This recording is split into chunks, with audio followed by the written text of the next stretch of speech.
Rita Johnson, a 45-year-old woman, stepped off the bus on Sunset Boulevard, carrying a faded plastic bag with her only work belongings, a navy blue apron, a crumpled thermos, and her cracked cell phone that she protected like a treasure.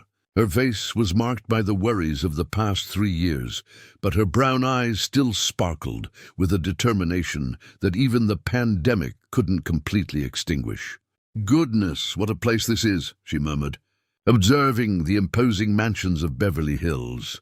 The houses looked like small palaces, with perfectly manicured gardens and tall walls that concealed lives she only knew from magazines in the dentist's waiting room. Rita adjusted her black hair, now graying at the temples, and took a deep breath. She needed this job. No, she desperately needed this job. 3 years ago, Rita had an organized life. She worked as an administrative assistant at a small accounting firm, raised her son Jack, 15, on her own, and managed to pay the rent on her 2-bedroom apartment in East Side. Then came March 2020, and the world collapsed. The company closed, emergency aid was insufficient, and bills piled up like an unrelenting avalanche. The worst part was when Child Protective Services determined that Jack would stay with Rita's sister, claiming she couldn't financially care for him. "He'll come back when you stabilize," the social worker had said. But Rita knew that every day away from Jack was a piece of their mother-son relationship lost forever. The boy visited her on weekends, but Rita felt in his gaze a mix of love and shame that tore her apart inside. Now standing in front of the electronic gate of mansion number 247, Rita checked the address on the crumpled paper once more. The house was even more imposing than she had imagined. 3 stories of classic architecture, with white columns and huge windows reflecting the grey sky. The front garden looked like it came out of a home decor magazine, with imperial palms and a pathway of cobblestones leading to the main entrance. Rita pressed the intercom with trembling fingers. "Hello?" The feminine voice that responded had a polite accent, the kind Rita only heard on television. "Good morning, ma'am. I'm Rita, the new employee. Ms. Patricia hired me yesterday over the phone." "Oh, yes. Come in, please. Go through the right side to the service entrance."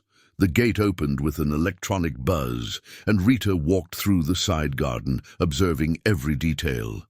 There was an indoor pool, a tennis court, and a gourmet space larger than the apartment she lived in before the pandemic. Everything was impeccably maintained, but there was something strange about the atmosphere, a quietness that didn't seem natural for a house inhabited. The service entrance led to a kitchen that took Rita's breath away. It was larger than the living room of her old home, with Carrara marble countertops, stainless steel appliances she only saw on cooking shows, and a central island that could easily accommodate 10 people.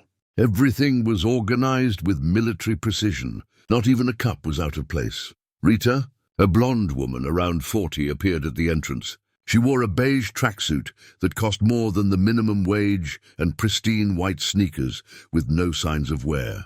Her hair was perfectly styled, even though it was 9 in the morning, and her nails were a work of art in a nude shade. "I'm Patricia Montemore. Welcome to our home." Rita immediately felt out of place in her faded jeans and simple top from a thrift store.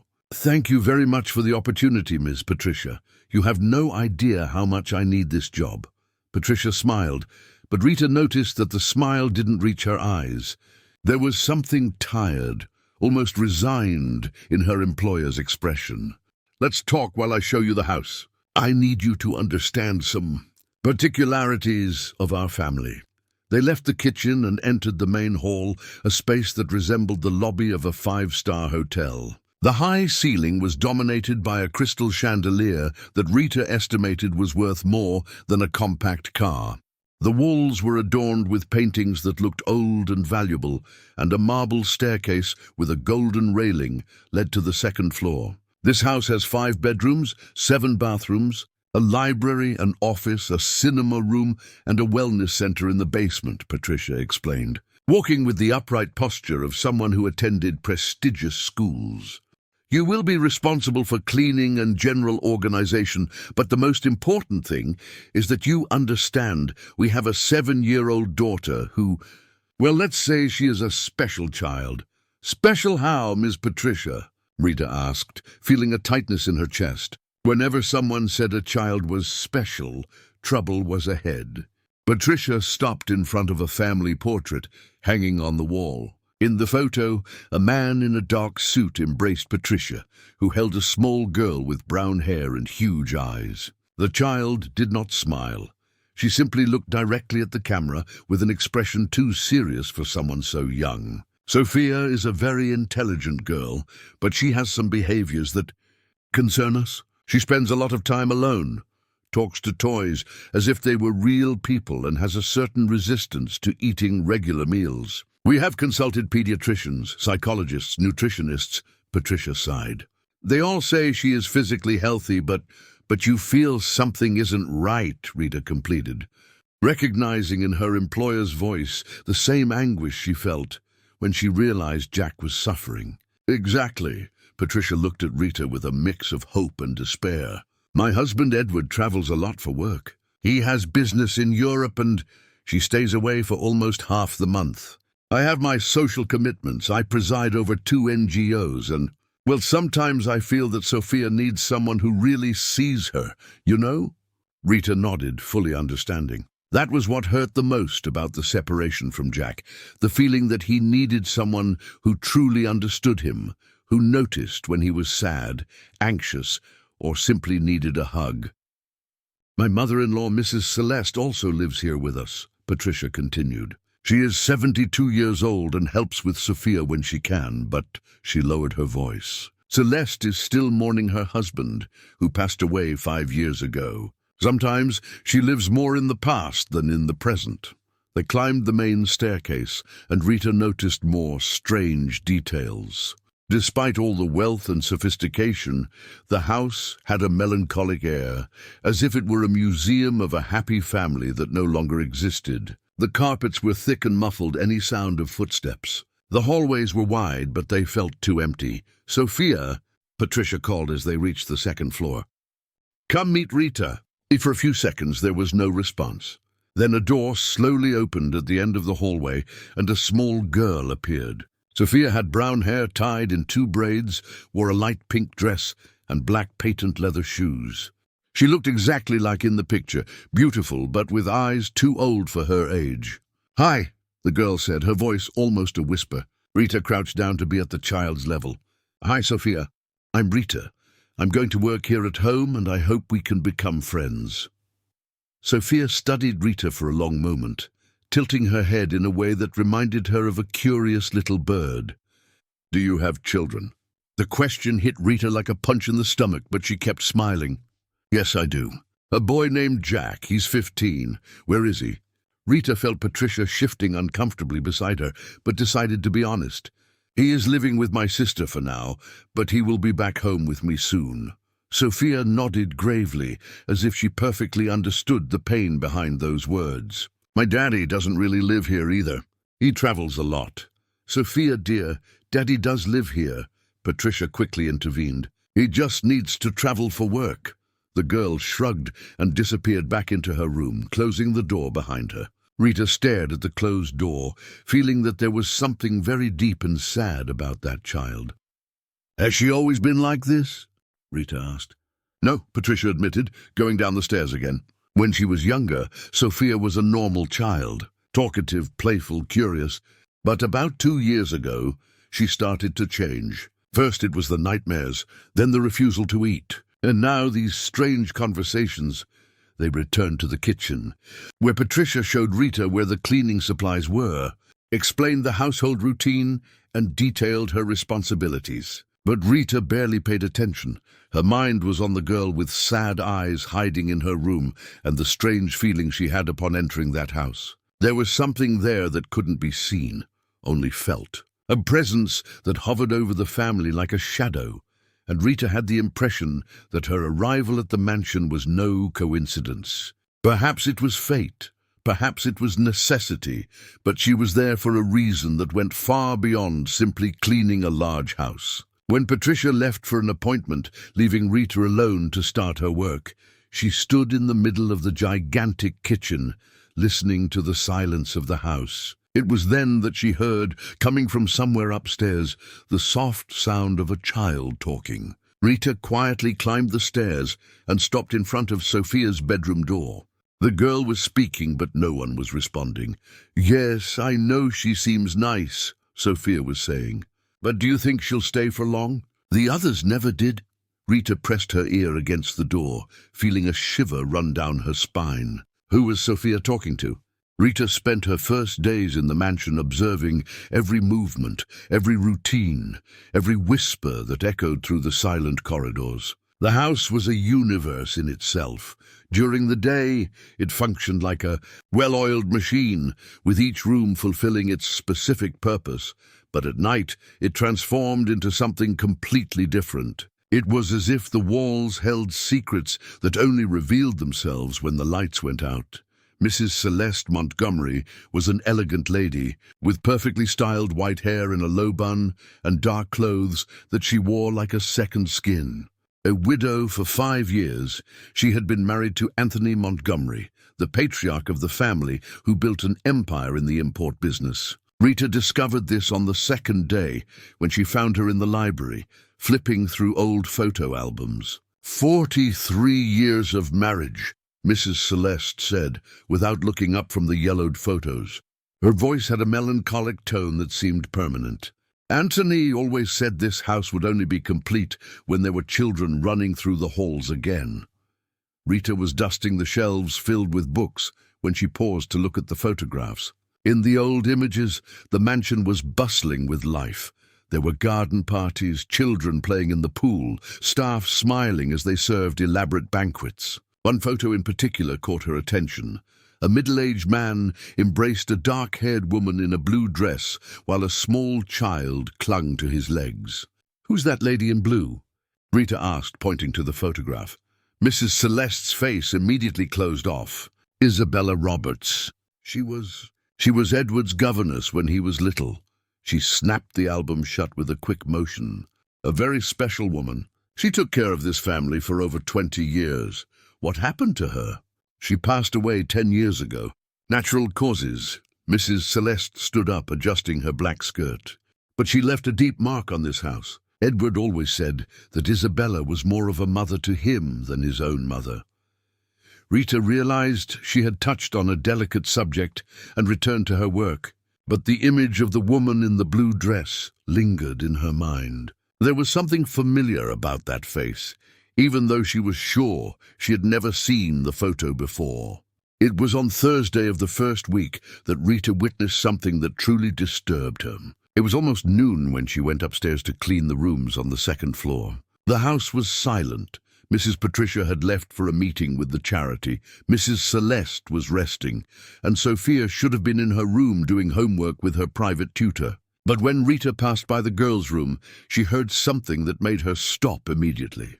Sophia was talking, but she was not alone. There was a second voice, a soft feminine voice, with an accent that Rita couldn't identify.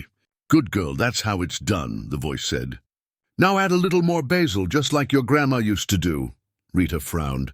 Sophia's private tutor was a Brazilian from a city in California who certainly didn't speak Italian. She approached the door and peeked through the crack. Sophia was sitting on the floor of her room, surrounded by sheets of paper and colored pencils. But what caught Rita's attention the most was that the girl was drawing recipes. "Yes, I know Dad likes risotto," Sophia replied to the air, her little voice serious and focused. "But he's not here to eat." Rita looked around the room, searching for the second person, but there was no one. Sophia was completely alone, talking to an invisible presence while writing recipes in Italian with handwriting that seemed too mature for a 7-year-old. "Sophia?" Rita knocked lightly on the door. "Can I come in?" The girl looked up, and for a second, Rita had the impression that there was a shadow of irritation on her face, as if she had been interrupted in something important. "You can come in, Aunt Rita." Rita entered the room and knelt beside Sophia, observing the drawings spread across the floor. They were elaborate recipes, written in perfect Italian. with notes in English about specific points. Edward always liked it with extra parmesan and add a splash of white wine at the end, just like his dad taught. Sophia, tell me something. This Grandma Isabella. Can other people in the house see her too? I don't think so, Sophia replied, organizing the drawings into a neat pile. Mom gets worried when I talk about her. Grandma Celeste gets sad. And Dad? Well, Dad is never here anyway. Rita helped Sophia put the drawings into a pink folder. And what else does Grandma Isabella teach you? A lot of things. Sophia smiled for the first time since Rita had met her, and her little face lit up completely. She tells me family stories, teaches me Italian songs, and says that when Dad comes back from his trip, I'm going to make a very special surprise for him. What kind of surprise? She taught me the recipe for the sweetbread that great-grandfather Anthony liked the most. Grandma says that when I make this bread, Dad will remember how happy Grandma Celeste was when he was home. Rita fell silent for a moment, processing that information. How could a 7-year-old know about the culinary preferences of a great-grandfather who died when she was only 2? And more importantly, how did she know intimate details about Edward's personality and tastes that even Patricia didn't seem to know? Sophia, can I ask you an important question? Sure. When Grandma Isabella talks to you, do you feel safe, happy? Sophia thought for a moment, with the seriousness of an adult. I feel cared for. You know when you're sick and someone makes you a nice warm tea and stays close until you feel better? That's how I feel. Rita felt her eyes welling up. That was exactly how she wanted Jack to feel when he was sad. Cared for, protected, unconditionally loved. Aunt Rita, Sophia interrupted her thoughts. Grandma wants to know if you would like to learn how to make risotto too. She says you have good hands for cooking. What do you mean, Sophia? She's here right now. Sophia pointed to an empty corner of the room. She's saying that you understand suffering, so you'll understand the recipe. Recipes of love only work when the one making them knows pain. Rita looked at the empty corner that Sophia indicated and saw absolutely nothing. But for a fraction of a second, she swore she felt a faint scent of lavender in the air and a warm presence. Sophia's words reminded her of her own mother. Grandma wants you to go to the kitchen now, Sophia continued. She'll get the ingredients ready, and I'll teach you what she taught me. Rita hesitated. As an employee, she knew she shouldn't encourage that kind of fantasy from the child. But as a mother, as a woman who understood loneliness and abandonment, she felt something deeper was happening. All right, Sophia, let's go to the kitchen. They went down the stairs together, Sophia skipping steps with a liveliness that Rita had yet to see in her. When they reached the kitchen, Rita was shocked. On the marble countertop were laid out with surgical precision all the ingredients necessary for a Milanese risotto: arborio rice, vegetable broth, saffron, white wine, onion, butter, and Parmesan cheese. Rita was absolutely certain those ingredients hadn't been there when she passed through the kitchen half an hour earlier. She had checked the fridge and pantry during the morning cleaning and hadn't seen any of those specific items. How? She began to ask, but Sophia was already dragging a chair over to reach the stove. Grandma always has everything ready, Sophia explained, as if it were the most natural thing in the world. She says cooking is an act of love, so the kitchen needs to be ready to receive that love. Rita picked up the ingredients, still trying to process how they had appeared there. Everything was fresh at the right temperature, and even the white wine was at the ideal temperature for cooking. Now, said Sophia, climbing onto the chair and assuming a surprisingly mature posture, Grandma will tell me, and I'll teach you. First you saute the onion very slowly, with care, because haste is the enemy of love. And thus began the strangest cooking lesson of Rita's life, a lesson given by a 7-year-old who seemed to channel the knowledge of an Italian governess who had passed away 10 years ago. The following week brought a routine Rita had never imagined possible. Every afternoon after lunch, Sophia would seek her out in the kitchen with a shy smile and a new recipe scribbled on paper. The Grandma Isabella's lessons became a sacred ritual between them, and Rita discovered that the girl had a culinary talent that defied all logic. "Aunt Rita," Sophia called on a rainy Thursday while Rita was organizing the lunch dishes. "Today, Grandma wants to teach how to make the gnocchi of happiness." "Gnocchi of happiness?" Rita laughed, drying her hands on her apron. "And what's the secret to these special gnocchi?" Sophia became serious, as she always did when passing on Isabella's teachings. "She says the secret is in your hands. When you're truly happy, the dough is smooth. When you're sad, it becomes sticky. That's why she calls them gnocchi of happiness. They only turn out perfect when you're at peace." Rita watched Sophia climb onto her usual little chair. Over those 2 weeks, she had noticed an incredible transformation in the girl. The child who barely spoke and spent hours locked in her room now moved around the kitchen with impressive confidence, knowing every utensil, every ingredient, every technique, with a precision that sent chills down Rita's spine. "Grandma says you need to think of something that truly makes you happy while kneading," Sophia translated, stirring the flour that had magically appeared on the countertop, another phenomenon Rita had stopped questioning. "What do you think of when you want to be happy?" Rita pondered for a moment, her hands starting to work the potato dough. "I think of Jack, the day he was born, when the doctor placed him in my arms for the first time." "Grandma's smiling," Sophia announced. "She says that a mother who remembers her child's first hug always makes the best dough." Rita felt her eyes welling up, but she continued kneading. The texture was perfect. Smooth, soft, exactly as Sophia had predicted. "And you, Sophia, what do you think of to be happy?" The girl hesitated, looking at the corner of the kitchen where she always saw Isabella. "I think about when Dad comes back and we cook together. Grandma says he loved helping in the kitchen when he was little, but he forgot when he grew up. Forgot or doesn't have time. Grandma says it's the same thing. When you forget to cook with love, you forget to live with love too." It was in moments like this that Rita wondered if she was dealing with a 7-year-old or the reincarnation of an old Italian sage. Sophia's reflections on family, love and care were too profound for her age, but they came from such a pure place that it was impossible not to believe. It was on that day that Rita decided to explore the pantry with more attention. Since she'd started working in the mansion, she had noticed that specific ingredients mysteriously appeared whenever Sophia announced a new recipe. They weren't common ingredients.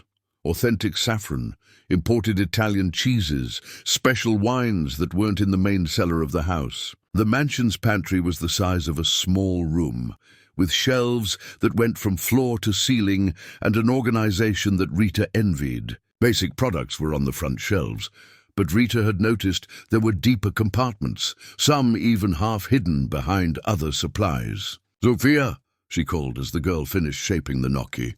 "Show me where you keep the special spices?" Sophia stopped what she was doing and looked at her curiously. "What special spices?"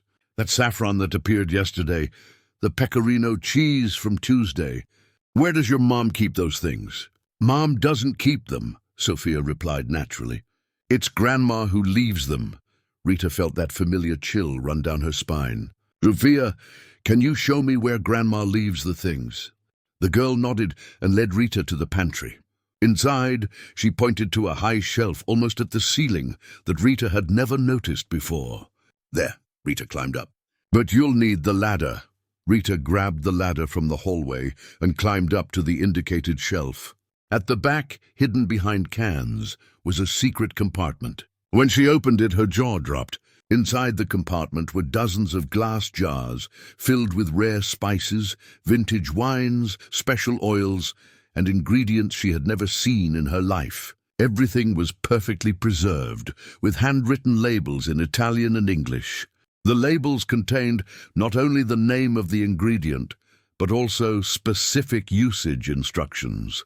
For the risotto, when Edward is sad. A basil for when Patricia needs peace. Special cinnamon for when Mrs. Celeste feels nostalgic. Sophia. Rita descended the ladder with a jar of saffron in her hands. "Who wrote these labels?" "Grandma," Sophia replied as if it were obvious. She taught me how to write some, but the older ones she made before. Before she left, Rita examined the handwriting on the older labels. It was the same handwriting as the recipes Sophia wrote, but clearly made by adult hands. There was an elegance to the script, a firmness that spoke of years of practice. Sophia, Grandma Isabella passed away 10 years ago. How are these spices still fresh? The girl shrugged, with the unsettling nonchalance she used to discuss supernatural matters. Grandma says that true love doesn't let things spoil. When you keep something with care, time can't ruin it. Rita opened the jar of saffron, and the scent that wafted out was intense, fresh, as if it had been harvested the week before. Scientifically, it was impossible. Emotionally, Rita was beginning to accept that in this house, the normal rules didn't apply. "There's one more thing," Sophia said, pulling Rita by the hand. "Grandma wants to show you her special place." They left the pantry, and Sophia led Rita to the kitchen fireplace, a large, old stone structure that clearly hadn't been used in years. The girl pressed something on the side of the fireplace, and Rita heard a soft click. "Sophia, what are you doing?" "Grandma taught me," Sophia explained, pushing a part of the stone wall that opened like a secret door. "This is where she kept the most important things." Rita was speechless. Behind the fireplace was a small room, the size of a closet, but it looked like a culinary sanctuary. The walls were lined with shelves filled with handwritten cookbooks, jars of rare ingredients, and old photographs of the Montgomery family. In the center of the room was a small table with a chair, and on the table were several open notebooks with handwritten recipes. "My God," Rita murmured, stepping into the secret room. "How long has this room existed?" "Grandma says it has always existed, but only special people can find it," Sophia replied, lighting a candle that was on the table. Rita hadn't seen when she struck the match, but suddenly there was a soft light illuminating the space. Rita picked up one of the notebooks from the table. The recipes were incredibly detailed, with notes about each family member.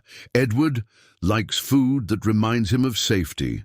Patricia needs flavors that calm anxiety. Mrs. Celeste, nostalgic for her husband, make dishes they shared. Sophia, how did Grandma know about everyone's feelings? "She took care of this family her whole life," Sophia replied, flipping through a photo album. "She knew everyone better than they knew themselves. Look here, Aunt Rita." Sophia showed a photo that made Rita gasp. It was Isabella Roberts, wearing the same blue dress from the other photos, but in this one she was in the mansion's kitchen, teaching a small boy how to make pasta. The boy had the same eyes as Sophia. It was clearly young Edward. "Grandma raised Dad," Sophia explained.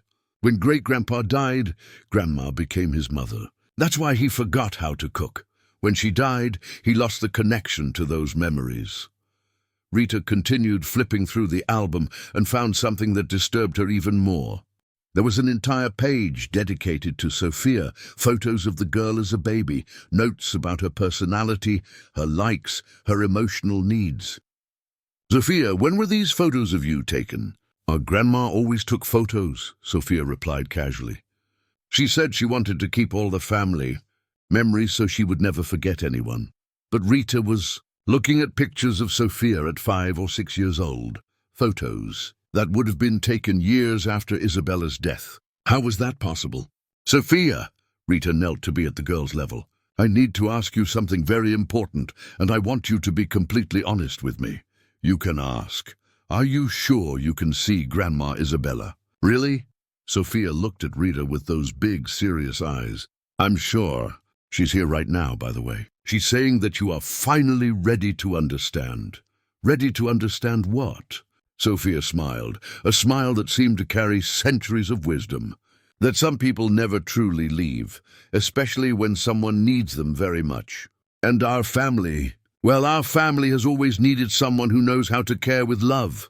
Rita felt a shiver run through her body. At that moment, alone with Sophia in the secret room behind the fireplace, she was absolutely certain that there were forces at work in that house that were far beyond her understanding. And for the first time since arriving at the mansion, Rita wondered if she had been hired to work there or if she had been called for something much greater. 2 weeks after discovering the secret room, Rita had established a routine that surprised her every day. In the mornings, she took care of cleaning and organizing the house with the efficiency she had always had. But in the afternoons, she transformed into something she had never imagined being: an apprentice Italian cook under the tutelage of a 7-year-old girl channeling decades of knowledge. It was on a Monday. In April, when the autumn in São Paulo began to show its first hints of cold, Edward Montgomery returned from yet another business trip. Rita saw him arriving through the kitchen window, a tall man, around 40 years old, wearing an impeccable dark suit and carrying a leather briefcase that seemed to cost more than Rita's annual salary. "Daddy!" Sophia shouted, running down the stairs with an excitement that Rita rarely saw in her. Edward embraced his daughter, but Rita noticed something strange in the hug. It was mechanical, almost formal, as if he were fulfilling a social obligation rather than reuniting with his daughter after 2 weeks of absence. Sophia clung to her father desperately, but Edward was already looking over her head, checking the mail that Patricia had left on the hallway console. "How was the trip, dear?" Patricia appeared on the stairs, descending with her usual elegance, but Rita noticed a tension in her shoulders that hadn't been there when Edward was traveling. "Productive," Edward replied curtly, still flipping through the letters. "I closed 2 new contracts in Milan and 1 in Rome. I'll need to go back to Europe next month to finalize the details." Sophia pulled away from her father, and Rita saw the sadness settling back on the little girl's face. "You just got here, Daddy. Why are you already talking about leaving again?" "Sophia, Daddy needs to work," Patricia quickly intervened. "That's how we can have our nice house, your toys, your private school." "I don't want toys," Sophia interrupted, her voice small but determined. "I want Daddy to stay home." Edward finally looked directly at his daughter, and Rita noticed something disturbing in his eyes. It wasn't coldness or lack of love. It was fear. Edward was afraid of his own daughter, or at least afraid of the intimacy she demanded. "Sophia, you know Daddy loves you very much," he said, but his voice sounded artificial. "When I come back from the next trip, we'll do something special together. How about a trip to the mall?" Rita saw Sophia shake her head sadly and go back upstairs without saying anything more. Edward sighed, clearly relieved by his daughter's absence, and headed to the office with Patricia. "Aunt Rita!" Sophia appeared in the kitchen a few minutes later, her face determined. "Grandma wants to make a surprise for Daddy today." "What kind of surprise, dear?" "The risotto she used to make for him when he was little. She says that when he eats it, he will remember what it felt like to be truly home." Rita hesitated. She had learned not to question Isabella's instructions through Sophia, but making a culinary surprise for Edward without the family's permission seemed too risky. "Sophia, do you think your mom will like the idea?" "Grandma says that sometimes we need to do what's right, even when it feels wrong," Sophia replied with that disconcerting seriousness. "And Daddy needs to remember that this house used to be a real home." Before Rita could protest, Sophia was already dragging the little chair to the stove. On the counter, as always happened, the ingredients necessary for the risotto were already laid out with surgical precision. Arborio rice, vegetable broth, white wine, saffron, onion butter, and Parmesan cheese. "How do these ingredients always appear here?" Rita asked for the 100th time, picking up the onion to start the preparation. "Grandma says that when you take care of a house with love for many years, the house learns to take care of you too," Sophia explained, climbing onto the chair. "This kitchen knows all the recipes that have ever been made here." Rita began to saute the onion, following the detailed instructions that Sophia relayed. It was impressive how the girl knew every detail of the technique: when to add the rice, how to stir so as not to break the grains, the exact moment to add the wine. "Grandma is telling about when Daddy was little," Sophia narrated while Rita worked. "She says he helped make this risotto every Friday. It was their special day when Grandpa Celeste was working late and Great-Grandpa was resting. And what happened? Why did Edward stop cooking?" Sophia was quiet for a moment, as if she were listening to something Rita couldn't hear. Grandma says that when Great-Grandpa Anthony died, Daddy thought he had to become an adult all at once. He stopped doing kid things, stopped playing, stopped cooking. He thought a real man only served to make money. Rita felt a tightness in her chest. She knew that story well. Boys who grew up too fast, who thought showing affection was a sign of weakness. Jack was starting to do that too, ever since he moved in with his aunt. And now he doesn't know how to come back, Sophia continued. Grandma says he wants to be a good father, but he forgot how to do it. Rita was slowly adding the broth when she heard footsteps in the kitchen. Edward appeared in the doorway, still wearing his suit, but he had loosened his tie. He stopped when he saw Rita and Sophia cooking together. "What are you two doing?" he asked, and Rita detected a hint of irritation in his voice. "We're making a surprise for you," Rita replied quickly, feeling like an employee who had overstepped her bounds. "Sophia wanted Milanese risotto," Sophia interrupted, getting down from the chair and approaching her father. "Like Grandma Isabella used to make for you when you were little." Edward's face changed instantly. The irritation was replaced by something much more complex. Surprise, confusion, and a deep pain he was trying to hide. "Sophia, we've talked about this. Grandma Isabella died a long time ago. You can't keep making up these stories." "It's not a story," Sophia insisted, her eyes filling with tears. "She's here, Daddy. She teaches me the recipes you forgot. She wants you to remember how it felt to be happy." Edward looked at Rita as if she were responsible for Rita needed to feed her daughter's fantasies. "Rita, I need to talk to you." "Sophia, go to your room." "No!" Sophia shouted, positioning herself between Rita and Edward. "Grandma said this would happen, that you would get mad because you're afraid to remember. Sophia, enough." Edward raised his voice, and the girl began to cry. It was at that moment that something extraordinary happened.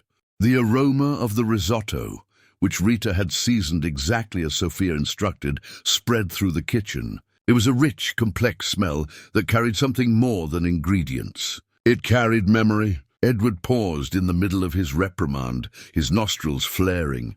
His eyes closed involuntarily, and Rita saw his expression change completely. The irritation melted away, replaced by a vulnerability he clearly didn't want to show. "That smell," he murmured, more to himself than to the others. Sophia stopped crying and looked at her father with hope. "It's the same, isn't it, Daddy? Just like what Grandma made?" Edward opened his eyes and looked at his daughter as if he were seeing her for the first time. How do you know this recipe?" "Grandma taught me," Sophia repeated, but this time her voice was softer, more careful. "She says you miss the times when you cooked together." Rita watched Edward approach the stove as if in a trance. He took a deep breath of the risotto aroma, and when he opened his eyes again, there were tears in them. "Isabella always added a little more saffron," he said, his voice hoarse. "She said that the golden color was the color of joy." Sophia smiled through her tears. "Grandma is smiling too. She says you haven't completely forgotten." Edward looked at his daughter, really looked, for the first time since Rita started working in the house. "Sophia, do you really believe you can talk to Isabella?" "I don't believe it, Daddy. I really do talk to her." Rita saw father and daughter staring at each other, a moment of genuine connection that seemed impossible just minutes before. Edward knelt down to be at Sophia's level. Tell me what else Isabella teaches you." And as Sophia began to talk about Grandma's lessons, Rita continued stirring the risotto, feeling she was witnessing the beginning of something much greater than a simple recipe. She was watching a family start to reconnect through the memory of someone who loved them so much that she found a way to keep caring for them, even after death. The risotto turned out perfect, golden, creamy, with exactly the flavor Edward remembered from childhood. And when they sat down to eat, Rita realized she wasn't just serving food. She was serving the possibility of healing. That night was different from all the others in the Montgomery mansion. After dinner with the risotto, which Edward had 2 servings of, whispering just like Isabella's between bites, the family gathered in the living room for the first time since Rita worked there. It wasn't a planned gathering. It happened naturally, as if the aroma of the recipe had broken an invisible barrier that kept everyone in separate compartments. Rita was finishing washing the dishes when she heard voices coming from the living room. Curious, she discreetly approached and saw through the slightly open door a scene she never imagined possible. Edward was sitting on the floor cross-legged while Sophia showed him her recipe drawings. Patricia was on the sofa, watching her husband and daughter with an expression of surprise and relief. Mrs. Celeste was in her usual armchair, but for the first time in weeks, she wasn't looking at old photographs. She was paying attention to the conversation. "And this is the sweetbread that Great-Grandpa Anthony liked," Sophia explained, showing a colorful drawing. "Grandma said he always ate a slice with black coffee every morning, sitting on the back porch." Edward took the drawing and examined it carefully. "Sophia, how do you know about Grandpa's habits? You were very little when he died." "Grandma tells me everything," Sophia replied naturally. "She says it's important for me to know the family history so it doesn't get lost." Mrs. Celeste leaned forward, her voice heavy with emotion. "Anthony really did eat sweetbread every morning. It was his ritual. He said starting the day with something sweet guaranteed the rest of the day would be good too." Edward looked at his mother in surprise. "I didn't know that. You were a teenager, dear.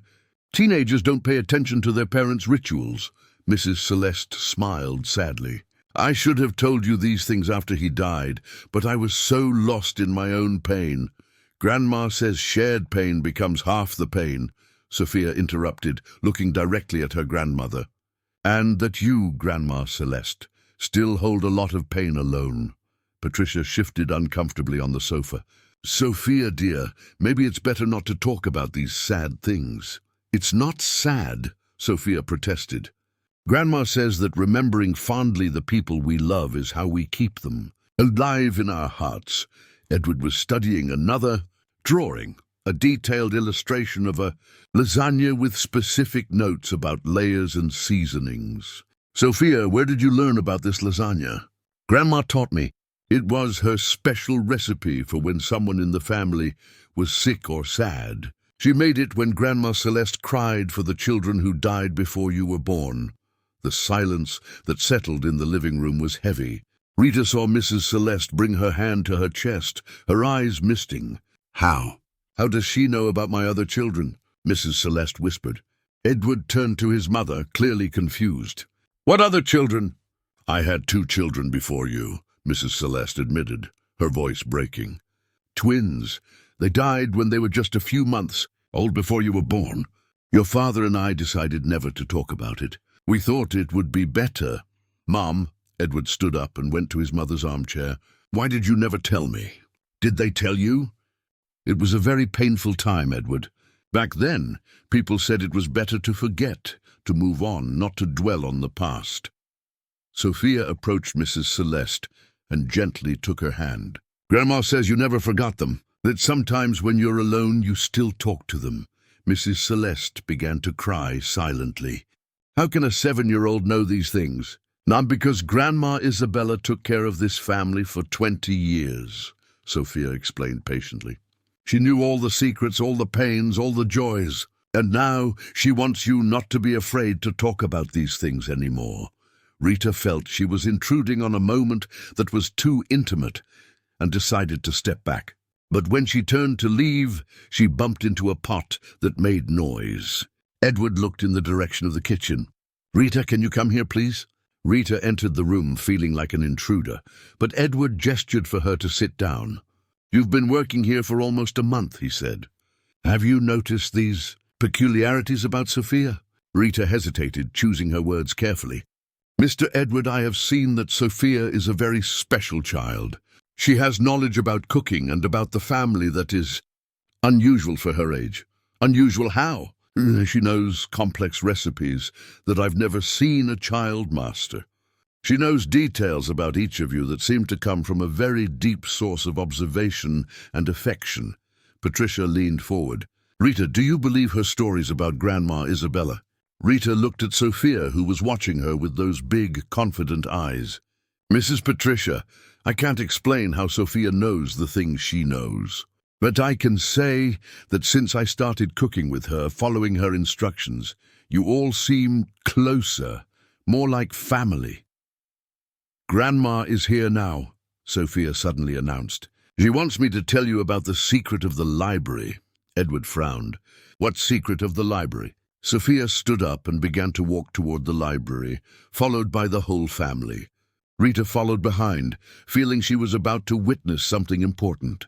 In the library, Sophia went straight to one of the tall shelves and pointed to a specific section of books. Grandma says that behind these books is a secret drawer with letters that Grandpa Celeste wrote to the babies who died. Mrs. Celeste turned pale. That's impossible. No one knew about those letters. Edward grabbed the library ladder and climbed to the shelf indicated by Sophia. He moved a few books and found a small hidden lever. When he pulled it, a secret drawer opened, revealing a pile of yellowed letters. "My God," Edward murmured, coming down with the letters in hand. Mrs. Celeste immediately recognized the handwriting. "These are the letters that Anthony wrote to Michael and Gabriel. I thought he had burned them all. Grandma says that Grandpa Anthony kept them because he knew that one day you would need to remember that love is never wasted," Sophia explained. "Even when the person we love leaves early, love remains real." Edward opened one of the letters and began to read aloud. "My dear children, today marks 6 months since you were born. Your mother still cries every night, but I tell her about how perfect you were, about how your little fingers were as tiny as rose petals." Edward's voice broke, and he had to stop reading. Patricia moved closer and placed her hand on her husband's shoulder, tears in her own eyes. "Grandma says that now you can cry together and then cook together," Sophia said gently. "Because family is that, sharing sadness to make it smaller, and sharing joy to make it bigger." Rita saw that family embracing for the first time since she had arrived, and she understood that what was happening was not just about children's fantasies or strange coincidences. It was about healing, about reconnection, about a force of love so powerful that it had found a way to transcend even death to continue caring for the people it loved. "Sophia," Edward said, still holding his family close, Can you ask Grandma Isabella if she has anything else important to show us?" Sophia closed her eyes for a moment, as if she were listening to something. When she opened them, she was smiling. "She says yes, but that you are only ready to know tomorrow after you cook the healing lasagna together. Because some truths can only be understood when the heart is prepared." And Rita knew with absolute certainty that the next day would bring revelations that would forever change the Montgomery family's life. The next morning, Rita arrived at the mansion to find a bustle she had never witnessed before. Edward, who usually left early for the office or was preparing for a trip, was in the kitchen wearing a rolled-up dress shirt and jeans, the most casual outfit Rita had ever seen him wear. Patricia, instead of getting ready for a charity event, wore an apron over a simple dress and had her hair tied up in a messy bun. Mrs. Celeste was sitting at the kitchen table, with Anthony's letters spread out in front of her, rereading each one. "Good morning, Rita," Edward greeted her, and for the first time since she had met him, his smile seemed genuine. "Sophia insisted that the healing lasagna needs to be made by the whole family together. I hope you don't mind teaching us." Rita smiled, touched by the change in the family atmosphere. "Of course I don't mind, Mr. Edward, but the one who will teach is Sophia." "She hasn't come down yet," Patricia commented, looking at the clock. "Which is strange because she usually wakes up very early on cooking days." As if she had been called, Sophia appeared at the kitchen door, but there was something different about her. Her eyes were red, as if she'd been crying, and she was holding an old doll that Rita had never seen before. "Sophia, sweetheart, is everything okay?" Patricia approached her daughter with concern. Sophia nodded, but Rita noticed that the girl was more serious than usual. "Grandma said that today I need to tell you the truth about her." Edward knelt down to be at his daughter's level. "What truth, Princess?" Sophia hugged the doll tighter and looked at each family member before responding. "Grandma Isabella never really left. She got stuck here, Stuck how? Mrs. Celeste asked, her voice heavy with worry. When she died, she couldn't go to heaven because she was too worried about you, Sophia explained, her voice small but firm. Daddy had just married Mommy. Grandma Celeste was very sad after Great-Grandpa died, and Grandma knew that no one else would take care of the family the way she did. Rita felt a shiver run down her spine.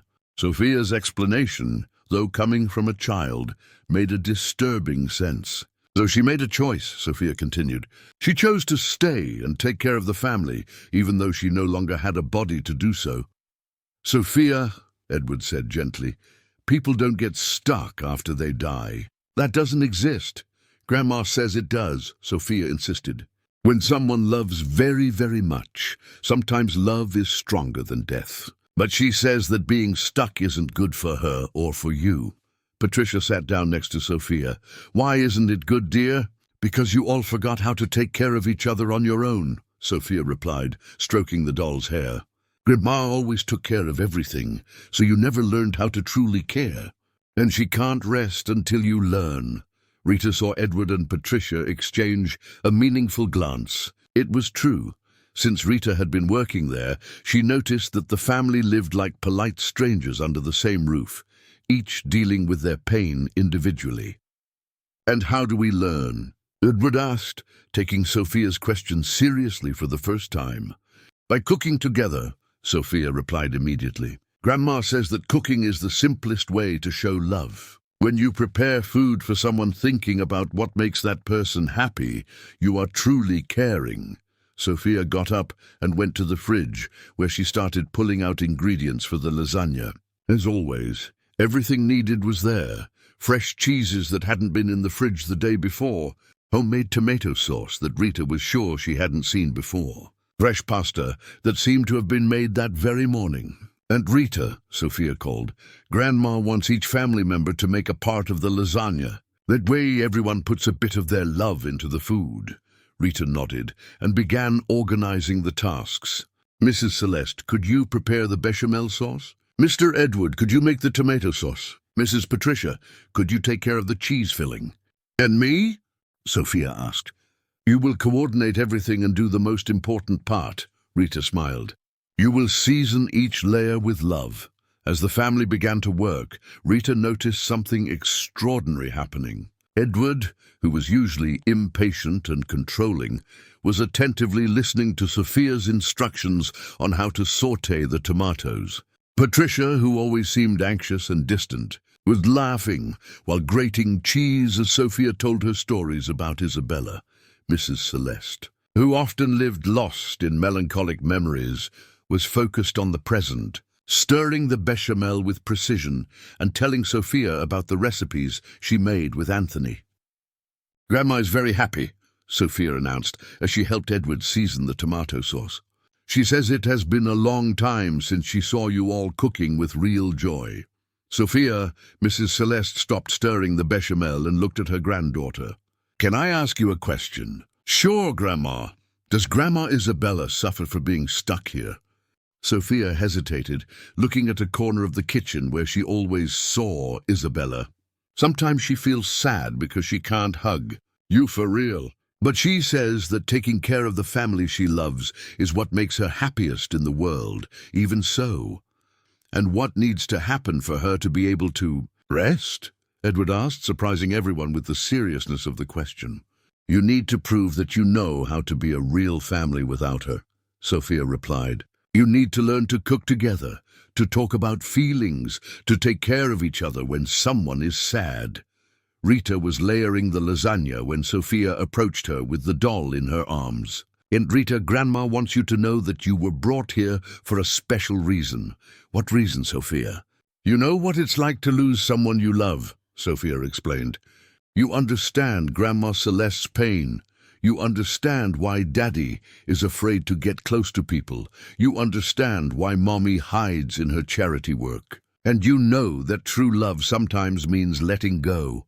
Rita felt her eyes welling up. Sophia, are you saying that you will help Grandma say goodbye? Sophia finished. But only when you are ready to be a family on your own. The lasagna was ready by mid-afternoon, And when the family sat down to eat, Rita noticed that something fundamental had changed between them.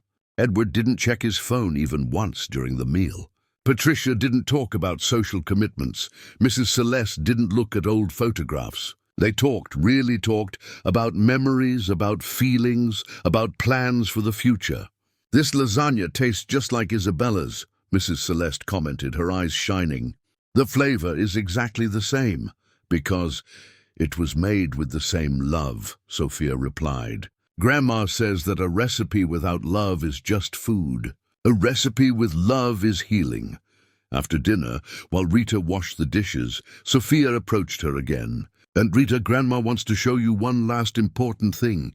But you need to come alone to the secret room." Rita hesitated. "Sophia, do you think it's safe?" "Grandma would never harm anyone," Sophia assured. "She just wants you to understand why you're really here." Rita dried her hands and followed Sophia to the secret room behind the fireplace. When they entered, Sophia lit the usual candle and went to a shelf that Rita hadn't noticed before. "Grandma left this for you," Sophia said, pulling out a sealed envelope from a hidden drawer. Rita took the envelope with trembling hands. It was written in elegant handwriting, "To whoever brings love back to this house." When Rita opened the envelope, she found a letter that made her choke with emotion.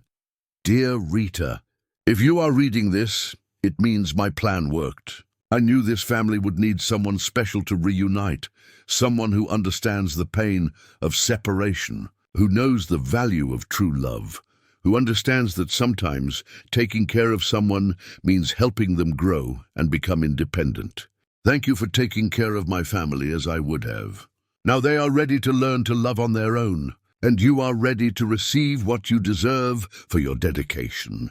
Look behind the kitchen painting. With eternal love, Isabella Roberts." Rita looked at Sophia, who was smiling through tears. "Grandma says that tomorrow she will say goodbye," Sophia whispered. "But before that, she wants to give a gift to each family member. And your gift is hidden behind the kitchen painting." The dawn of that Saturday brought a different atmosphere to the Montgomery mansion. Rita arrived earlier than usual, carrying a mix of anticipation and melancholy after the revelation of Isabella's letter. When she entered through the service door, she found Sophia already awake, sitting at the kitchen table with a cup of warm milk, staring intently at the painting that had adorned the wall for decades. It was a simple painting of an Italian landscape, fields of sunflowers under a deep blue sky. Rita had always admired the piece, but had never paid enough attention to notice the details that now stood out to her.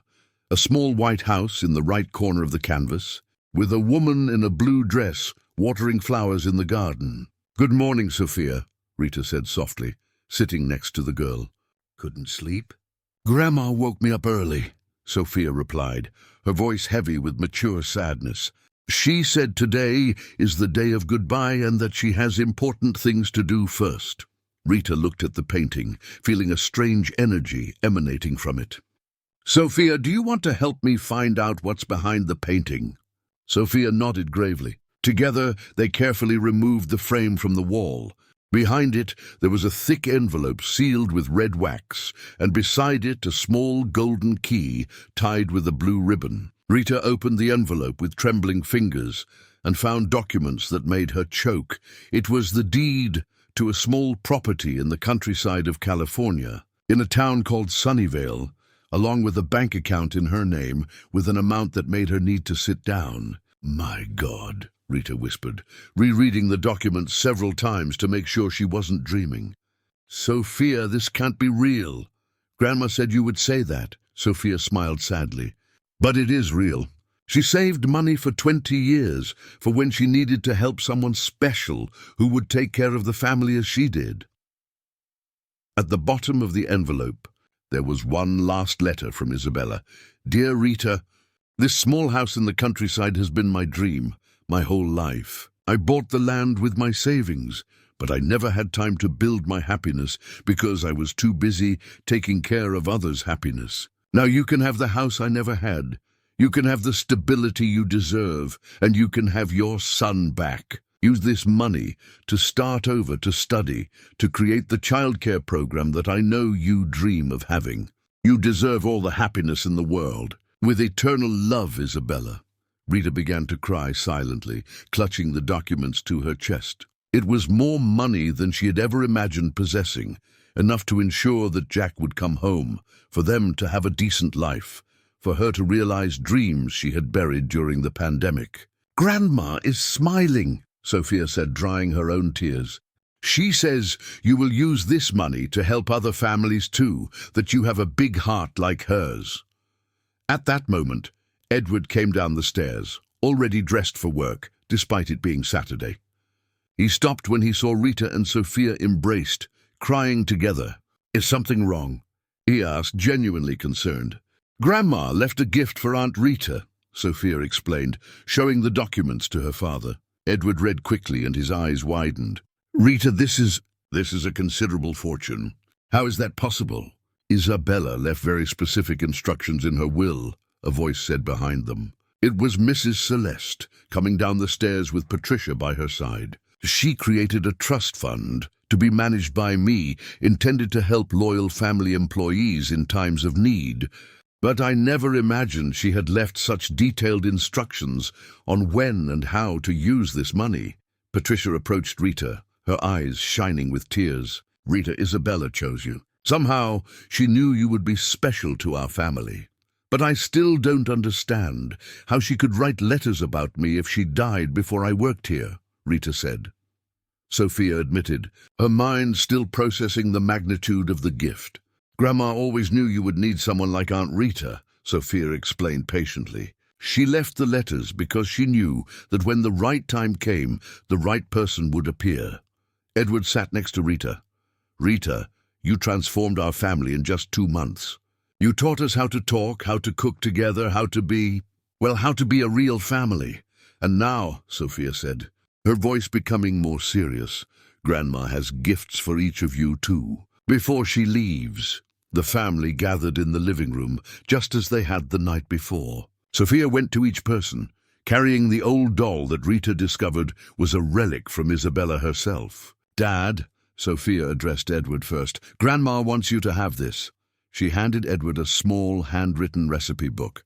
"These are all the recipes you used to make together when you were little. She wants you to teach me, so that when I grow up, I can teach my children too." Edward opened the book, and Rita saw his face change as he recognized the familiar handwriting. "Sophia, was this book Isabella's?" "It was, and now it's yours," Sophia replied. "But you can only use it if you promise to cook with me at least once a week, even when you're busy with work." "I promise," Edward said, his voice choked. Sophia turned to Patricia. "Mum, Grandma wants you to have this." She handed her a small blue velvet box. Inside was a delicate necklace with a heart-shaped pendant. "Was it Isabella's?"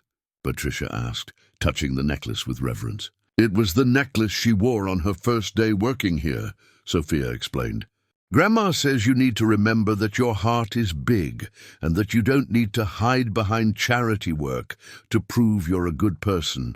You already are good. You just need to allow yourself to be happy." Patricia put on the necklace, and Rita saw that something fundamental had changed in her posture. She seemed lighter, more genuine. Finally, Sophia approached Mrs. Celeste. Grandma has a very special gift for you." Sophia handed her a small wooden box. "These are the letters Grandma wrote to your babies, Michael and Gabriel, but never sent. She wrote to them about you, about how you were a wonderful mother, about how they would be proud of you if they could see the strong woman you have become." Mrs. Celeste opened the box with trembling hands and found dozens of letters on light blue paper. The first one began, "Dear Michael and Gabriel, today I watched your mother caring for Edward with so much love that I know you would be proud of her. Grandma always knew you didn't forgive yourself for the baby's deaths," Sophia said gently. "But she wants you to know it wasn't your fault, that you were the best mother they could have had, even for a short time." The room fell silent for a few minutes, each family member absorbing the magnitude of the gifts received. Rita realized that they were not just objects. They were keys to healing, to forgiveness, to reconnecting with parts of themselves they had lost over the years. And now, Edward finally asked, what happens now? Sophia looked to the corner of the room where she always saw Isabella, her expression becoming even more serious. Now Grandma will say goodbye, but she wants all of you to promise that you will continue cooking together, talking about your feelings, and taking care of each other. We promise, Patricia said immediately. All of you? Sophia insisted, looking specifically at Edward. Yes, Sophia, I promise, Edward replied. And for the first time since Rita had met him, she completely believed his words. Sophia closed her eyes for a long moment, as if having a silent conversation. When she opened them, there was a mix of sadness and relief on her face. Grandma said thank you, Sophia whispered. And that now she can rest in peace, because she knows you will be okay. And at that moment, Rita swore she felt a gentle breeze pass through the room, carrying with it a delicate scent of lavender and the warm sensation of a farewell hug. Grandma Isabella was finally free to go in peace. The Sunday that followed Isabella's farewell was different from any other that the Montgomery mansion had ever witnessed. Rita arrived in the morning to find the whole family gathered in the kitchen, not by chance or necessity, but by choice. Edward was making coffee using an old Italian coffee maker that had belonged to Isabella. Patricia was carefully cutting fresh fruit in a way Rita had never seen her do, and Mrs. Celeste was sitting at the table flipping through the recipe book that Sophia had given to Edward. Good morning, Rita, Edward greeted her with a genuine smile. We were waiting for you to make breakfast coffee together. Sophia insisted it would be important. Sophia was quieter than usual, sitting in her usual little chair, but there was a new serenity in her eyes. The constant agitation she always displayed, as if she were divided between two worlds, had disappeared. For the first time since Rita had met her, Sophia seemed like a normal 7-year-old child. How did you sleep, dear? Rita asked, sitting next to Sophia. Well, Sophia simply replied, I didn't wake up in the middle of the night. I didn't hear voices. It was quiet. She paused for a moment as if processing this new reality. But it wasn't a sad silence. It was a silence of peace. Rita felt her eyes well up. She knew what that meant. Sophia was finally free from the burden that no child should have to carry. And how do you feel about that? Patricia asked, sitting down on the other side of her daughter. Sophia thought carefully before answering. I miss them. Rita felt light, as if I could just be a normal kid now. She looked at each family member. But are you really going to keep cooking together, even without her here to remind us? Of course, Edward replied immediately. In fact, I thought we could establish a ritual every Sunday morning, family breakfast, and at least twice a week, dinner prepared by all of us together. Mrs. Celeste nodded enthusiastically. And I would like to teach Sophia some recipes that Anthony loved. It doesn't have to be anything mystical, just a grandma passing down traditions to her granddaughter. Rita observed the family interaction and noticed something extraordinary. They were talking about feelings, making plans together, naturally caring for one another. The transformation was so profound that it felt like a miracle. Aunt Rita, Sophia called her, are you going to keep working here? The question caught Rita by surprise. With the money Isabella had left, she technically didn't need to work anymore. She could fetch Jack immediately, rent a decent apartment, even start studying to fulfill her dreams. But haven't decided yet, Rita admitted. I need to process everything that has happened. We would really like you to stay, Patricia said quickly. Not as an employee, but as part of the family. Edward agreed. Rita, you can use the guest room permanently. Bring Jack to live here with us. This house is too big for the four of us, and you have become essential to our family. Rita felt her heart race. The proposal was tempting, but she knew she needed to make a decision based on what would be best for Jack and for herself. Can I think about it? She asked. Of course, Edward smiled. But know that regardless of your decision, you will always have a family here. After breakfast, Rita took the bus to the east side to visit Jack. During the nearly 2-hour journey, she reflected on everything that had happened in the last 2 months. Her life had changed completely, not just financially, but emotionally. She had rediscovered her ability to care, to love, to be useful. When she arrived at her sister's house, Jack was playing video games on the living room sofa. At 15, he had grown a lot during the months they had been apart. He was taller, thinner, and there was a new hardness in his eyes that broke Rita's heart. "Hey, Mom," he said without looking up from the game. "Hey, love. How are you?" "Fine," Jack replied dryly, but Rita knew her son well enough to realize he wasn't okay. He was hurt, resentful, and building emotional walls to protect himself. Rita's sister, Constance, appeared in the living room. "Rita, I need to talk to you in the kitchen." In the kitchen, Constance got straight to the point. "Jack is suffering a lot, Rita. He doesn't talk about it, but I know he is. He thinks you abandoned him." "I didn't abandon him," Rita protested. "I did what I could, but I didn't have the means. I know that, and you know that." "But he's 15. To him, a mom is someone who cares, regardless of the circumstances." Rita felt the weight of the guilt she had been carrying for months intensify. "How can I fix this?" "By showing him that you are stable now, that you can take care of him again. But it will take time for him to trust you again." Rita returned to the living room and sat next to Jack on the sofa. "Jack, I need to tell you something important." "If it's about that new job, Aunt Constance already told me," Jack said, still focused on the game. "It's not just about the job. It's about us moving back in together." For the first time, Jack paused the game and looked at his mother. "Seriously?" "Seriously. I've secured some resources. I'm financially stable now. We can rent a better apartment. You can come back home." Jack studied his mother's face for a long moment. "What if it goes wrong again? What if you lose this job too?" The question hit Rita like a punch in the stomach, but she understood that Jack had the right to question. "Son, I know you have no reason to trust me right now. I know I disappointed you, but I swear on everything sacred that I won't let that happen again. How can you be sure?"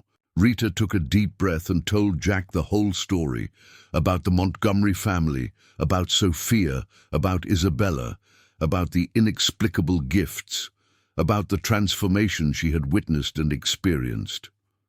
Jack listened in silence, with a skeptical expression that Rita knew well. When she finished, he shook his head. "Mom, this sounds like a movie." "I know it sounds that way, love, but it happened. And the most important thing is that I learned that caring for people is what makes me happy. It's what I do best. I want to use this money to create something of our own, a place where I can help other families who are going through what we went through." Jack was quiet for a moment. "And where would we live?" "I have a few options. We can rent an apartment. We can temporarily stay with the family I was caring for, or..." Rita hesitated before mentioning the third option. "Or we can go to the countryside, where I inherited a small property." Countryside. Jack frowned. "But what about my friends? And school? Those are things we could figure out." "But Jack, the most important thing is, do you want to try again? Do you want to give me a second chance?" Jack looked at his mother for a long time, and Rita saw the vulnerable boy he still was beneath the armor of a wounded teenager. "I want to," he finally said, "but I'm not going to pretend everything is okay. It will take time for me to trust again." "I understand," Rita said, hugging her son for the first time in months. "And I will do everything to earn your trust back." When Rita returned to the mansion that night, she found Sophia waiting for her in the kitchen. "So, Aunt Rita, what, is Jack coming back?" "Yes, dear. But it will be a process. He is still hurt with me?" Sophia nodded with the wisdom that Rita had learned not to question.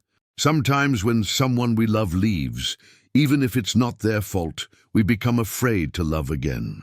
But true love always finds a way to return."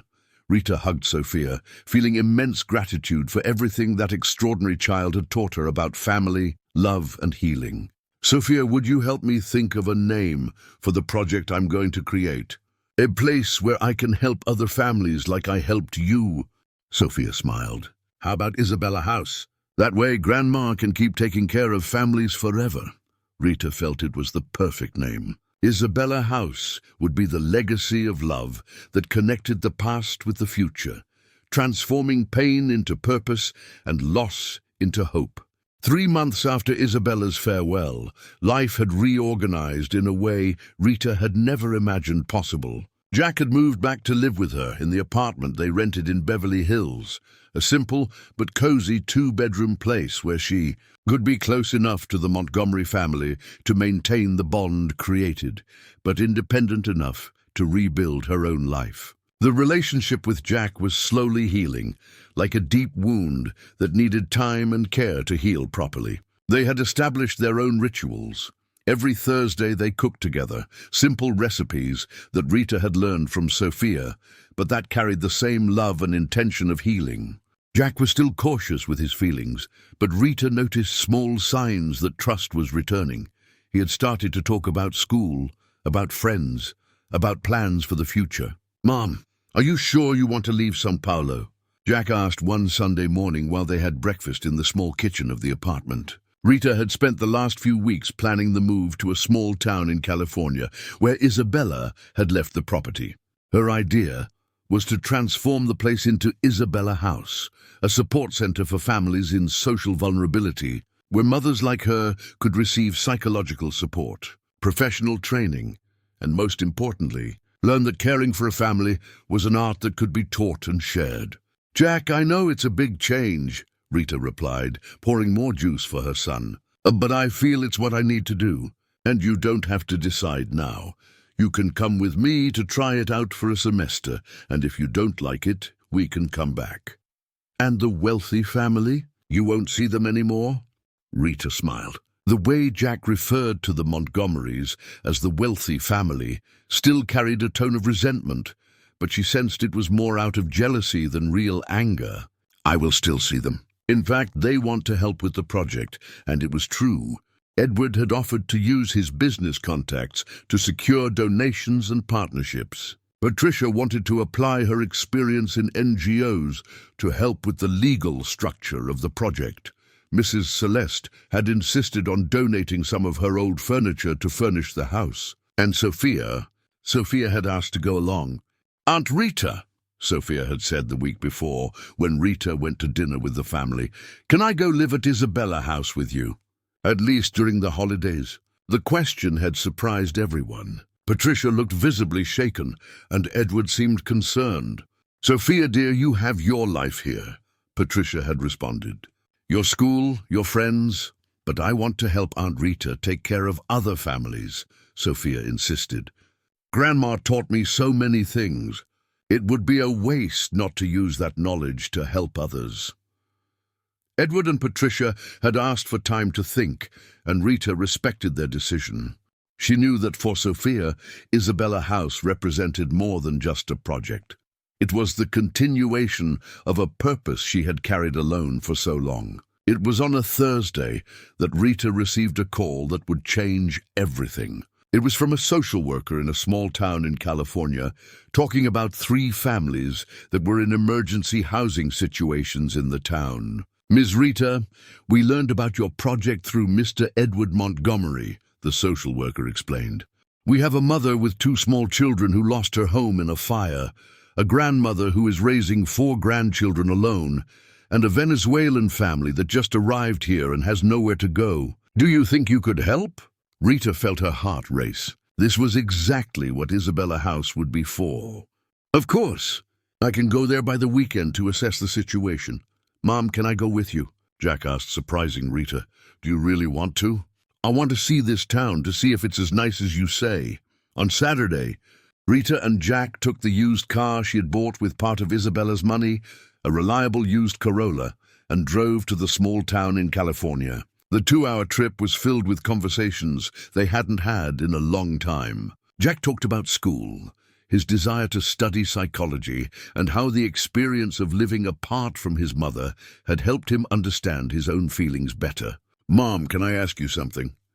Jack said as they were approaching the town. "Of course, love. Do you really think a dead person can take care of the living?" Rita thought carefully about her answer. "Son, I've seen things I can't explain.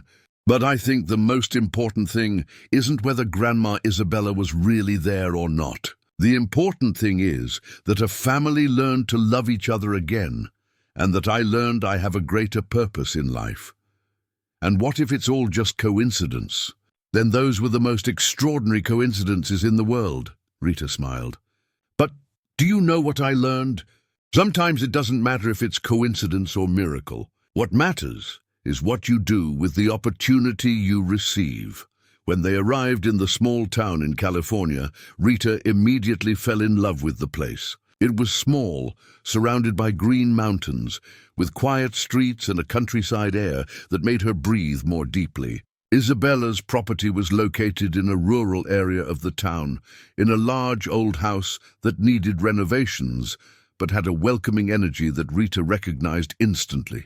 "Wow, Mom, it looks just like those houses in the movies," Jack commented, exploring the grounds surrounding the house. "And there's space for so much," Rita murmured, mentally visualizing where the community kitchen would be. The rooms for temporary families, the activity room for children, the garden where they could plant herbs and vegetables. It was while they were walking around the property that Rita received a message from Sophia. "Aunt Rita, Dad and Mum said yes. Can I spend the holidays with you? I'm bringing all Grandma's notebooks to teach the recipes to the other families." Rita showed the message to Jack, who smiled, the first genuine smile she had seen on her son's face in months.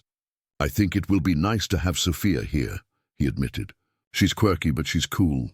That night, staying at a simple inn in the town center, Rita and Jack had dinner at a family restaurant where the owner, Mrs. Mary, was curious about what had brought them to town. "We're opening a support center for families," Rita explained. "A place where people going through tough times can receive temporary help and learn skills to rebuild their lives." "That's wonderful," Mrs. Mary smiled. "This town needs something like that.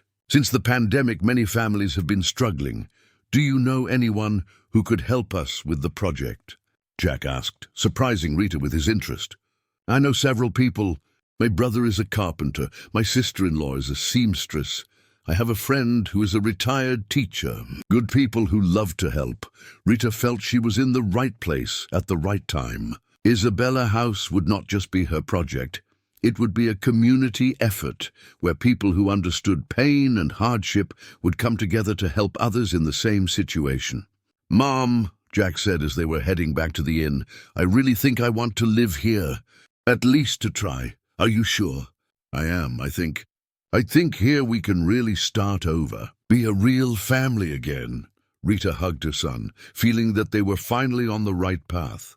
Isabella House would be more than a social project. It would be the place where she and Jack would rebuild their own family, where Sophia could use Isabella's teachings to help other children, where the legacy of love from an Italian housekeeper would continue to touch lives forever. When they returned to São Paulo on Sunday, Rita knew her decision was made.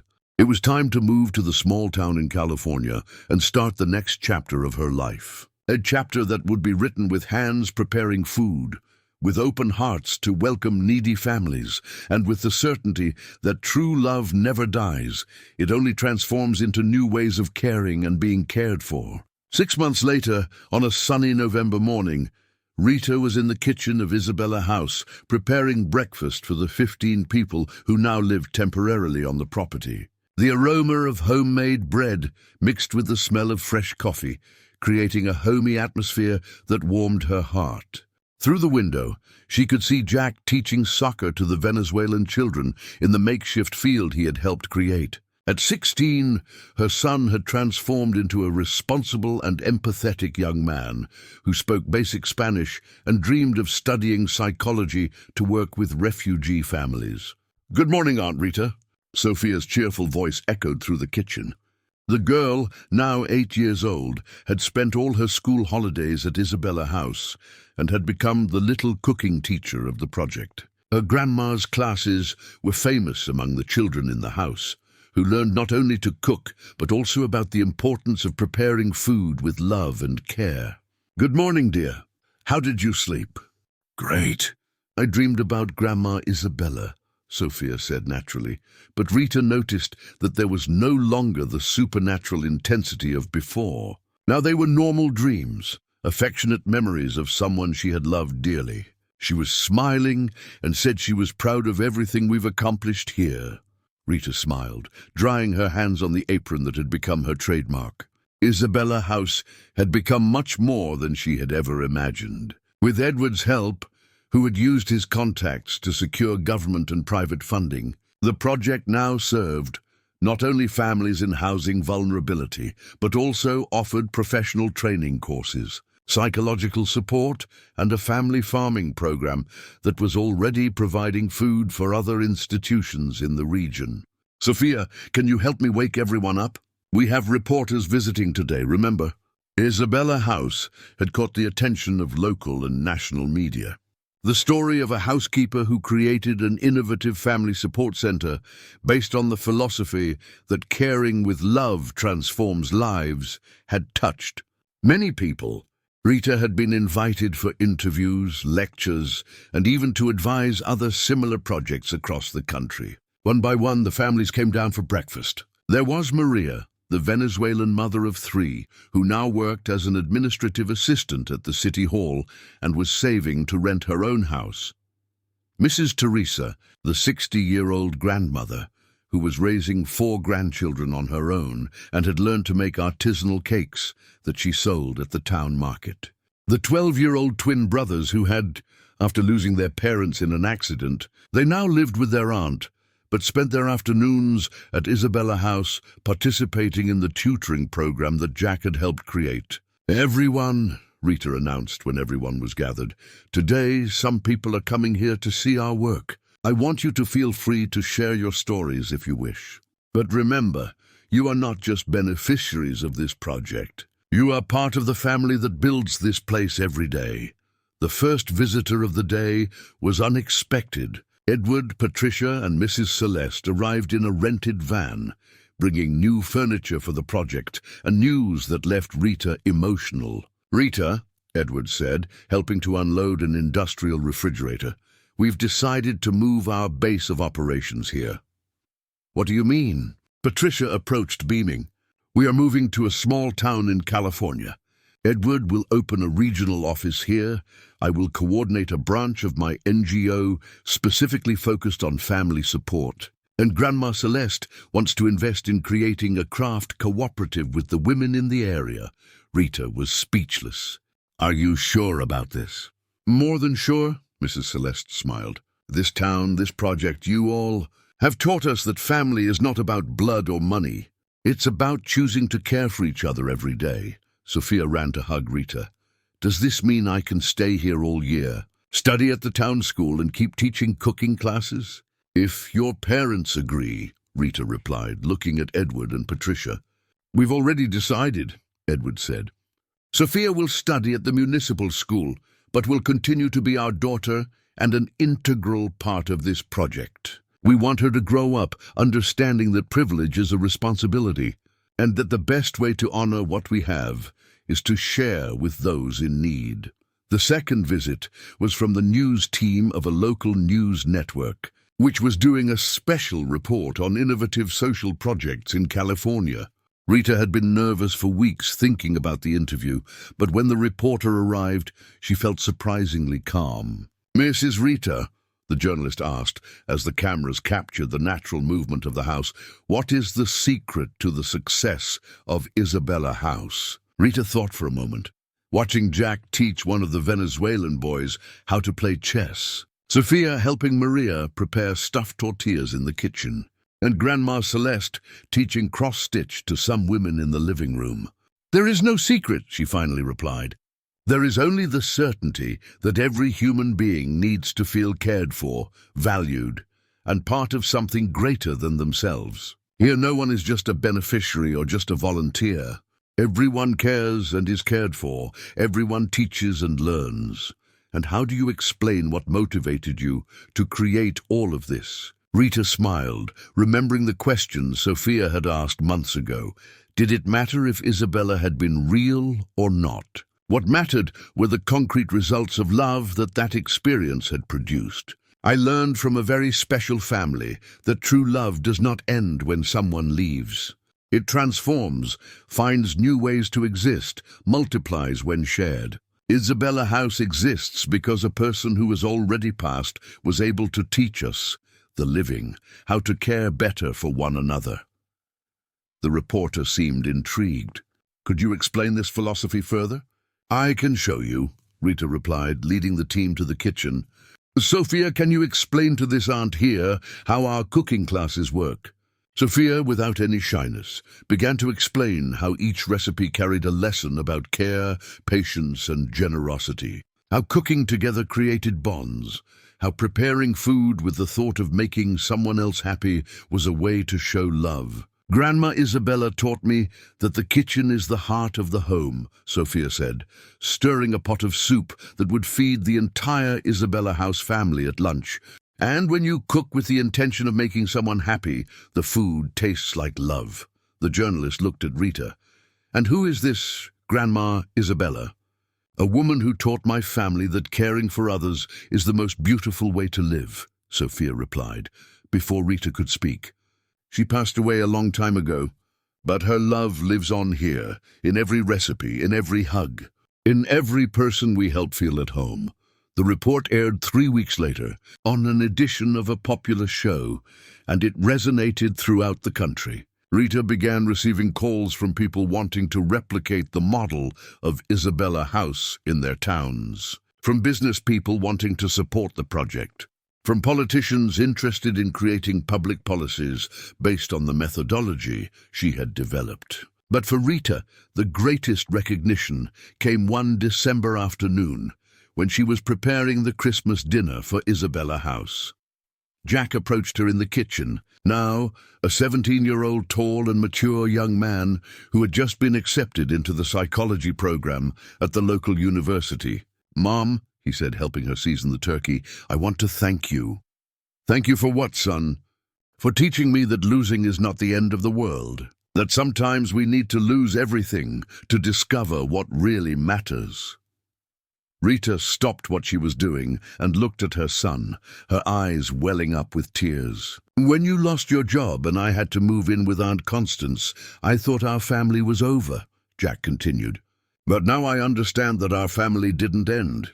It grew. It became this beautiful thing that cares for so many people."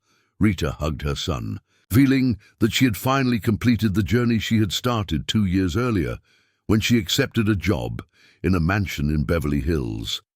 That night, during the Christmas dinner at Isabella House, with more than 30 people gathered around makeshift tables in the garden, Rita made a special toast.